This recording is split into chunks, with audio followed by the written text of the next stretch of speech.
Hello, അസ്സലാമു അലൈക്കും. എല്ലാവർക്കും സുഖമാണല്ലോ. എൻ്റെ പുതിയ വീഡിയോയിലേക്ക് എല്ലാവർക്കും സ്വാഗതം. ഇന്നത്തെ നമ്മുടെ സ്പെഷ്യൽ എന്ന് പറയുമ്പോൾ വളരെ രുചികരമായ ഒരു റെസിപ്പിയാണ് ഞാനിന്നിവിടെ തയ്യാറാക്കുന്നത്. അതുപോലെ തന്നെ വളരെ എളുപ്പത്തിൽ തയ്യാറാക്കി എടുക്കാൻ പറ്റുന്ന ഒരു റെസിപ്പിയാണ്.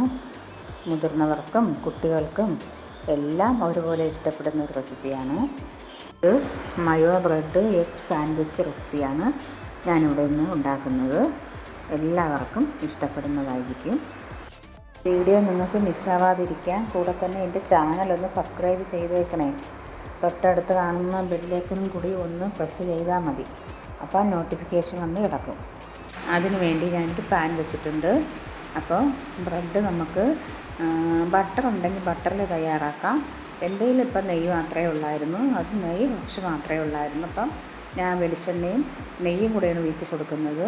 അത് നല്ലതുപോലെ നമുക്കൊന്ന് ചൂടാക്കി എടുത്തതിന് ശേഷം നമുക്ക് മുട്ട എടുക്കാം. എത്ര ബ്രെഡാണോ നിങ്ങൾ എടുക്കുന്നത് അതിനനുസരിച്ച് മുട്ട എടുക്കാം. ആവശ്യമായ 2 മുട്ടയാണ് ഞാൻ എടുത്തിട്ടുള്ളത്. അപ്പോൾ 2 മുട്ട നമുക്ക് അവിച്ച് വേണമെങ്കിലും മുട്ട നമുക്ക് മഞ്ഞക്കരു മാറ്റിയിട്ട് എടുക്കാവുന്നതാണ്. ഞാനിവിടെ പുളിച്ച കണക്ക് ഉണ്ടാക്കിയിട്ട് അങ്ങനെ എടുക്കാമെന്നാണ് വിചാരിച്ചേക്കുന്നത്.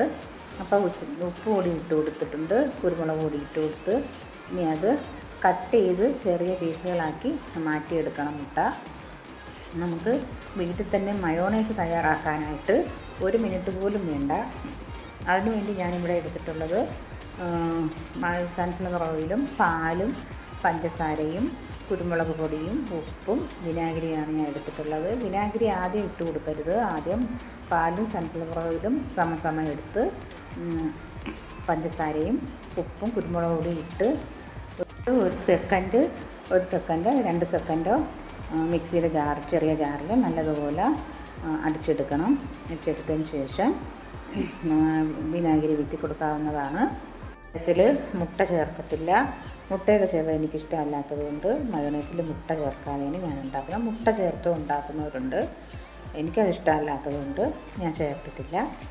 ഇവിടെ ഇനി സവാള, ഒരു വലിയ സവാള ഞാൻ എടുത്തിട്ടുണ്ടായിരുന്നു. അത് ഞാൻ ചെറിയ രീതിക്ക് അരിഞ്ഞെടുത്ത് പിന്നെ ഒരു തക്കാളി എടുത്ത്, ചെറിയ തക്കാളി മതി, വലിയ തക്കാളി എടുക്കണ്ട. പിന്നെയെന്ന് പറയുമ്പോൾ കുരുമുളക് പൊടി ആളനുസരിച്ച് സാധനങ്ങൾ എടുക്കാവുന്നതാണ്. കാരണം നമ്മളിവിടെ 2 പേരേ ഉള്ളൂ. അതുകൊണ്ട് നമുക്ക് ഇവിടെ 2 മുട്ടയുടെ ആവശ്യമേ ഉള്ളൂ. ബ്രെഡ് 6 പീസ് ബ്രെഡ് ഞാൻ എടുക്കുന്നുള്ളൂ. അപ്പം നിങ്ങൾ ആളനുസരിച്ച് നിങ്ങൾക്ക് എടുക്കാവുന്നതാണ്. അപ്പോൾ 4 പേരുണ്ടെങ്കിൽ 2 തക്കാളി, അത് എല്ലാ സാധനങ്ങളും അതിനനുസരിച്ച് എടുക്കണം. നമുക്ക് ആളെണ്ണം കുറവായതുകൊണ്ട് നമുക്ക് ഇത് മതി. മോൻ ചിലപ്പോൾ കഴിച്ചാലായി, ഇല്ലെങ്കിലായി. പിന്നെ മുട്ട ഞാൻ പീസായിട്ട് കുഞ്ഞു പീസായിട്ട് ഞാൻ അരിഞ്ഞ് വെച്ചത് അത് ചേർത്ത് കൊടുക്കുന്നുണ്ട്. പിന്നെ അതിൻ്റെ കൂടെ മയോണൈസും പിന്നെ മിൽക്കി മിസ്റ്റിൻ്റെ ഫ്രഷ് ക്രീം ഉണ്ടായിരുന്നു, അതും ഞാൻ ചേർത്ത് കൊടുക്കുന്നുണ്ട്.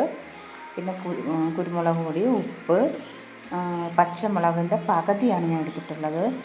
കുരുമുളക് പൊടി ചേർത്ത് കൊടുക്കുന്നത് കൊണ്ട് പച്ചമുളക് എരി കൂടുതലാവും, അതുകൊണ്ട് പകുതി ഇട്ട് കൊടുത്താൽ മതി.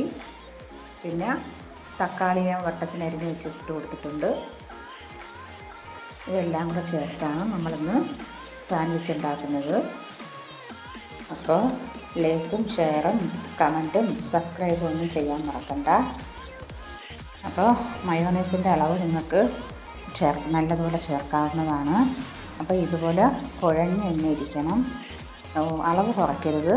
അളവ് കുറച്ചാൽ അതിൻ്റെ ടേസ്റ്റ് കുറയും. പിന്നെ നമുക്ക് അപ്പോൾ ഇനി തയ്യാറാക്കിയെടുക്കാം. അപ്പോൾ ഇതിൽ എത്രത്തോളം ഫില്ലിങ്സ് വയ്ക്കുന്നോ അത്രത്തോളം ടേസ്റ്റ് കൂടും. നിങ്ങൾക്ക് എത്ര ആവശ്യമാണോ വയ്ക്കാവുന്നത് അത്രത്തോളം നിങ്ങൾക്ക് വയ്ക്കാം. മിക്സ് വെച്ചതിന് ശേഷം നല്ലതുപോലെ കൈ വെച്ച് നല്ലതുപോലെ ഒന്ന് അമർത്തി കൊടുക്കണം. അപ്പോഴേ നല്ലതുപോലെ അത് പ്രസ്സായിരിക്കത്തുള്ളൂ. അപ്പോൾ ഇന്നത്തെ എൻ്റെ വീഡിയോ ഇഷ്ടപ്പെട്ടെങ്കിൽ പറഞ്ഞതൊക്കെ ഓർമ്മയുണ്ടല്ലോ. ലൈക്കും ഷെയറും കമൻറ്റും സബ്സ്ക്രൈബും ചെയ്യാൻ മറക്കണ്ട. അസ്സലാമു അലൈക്കും.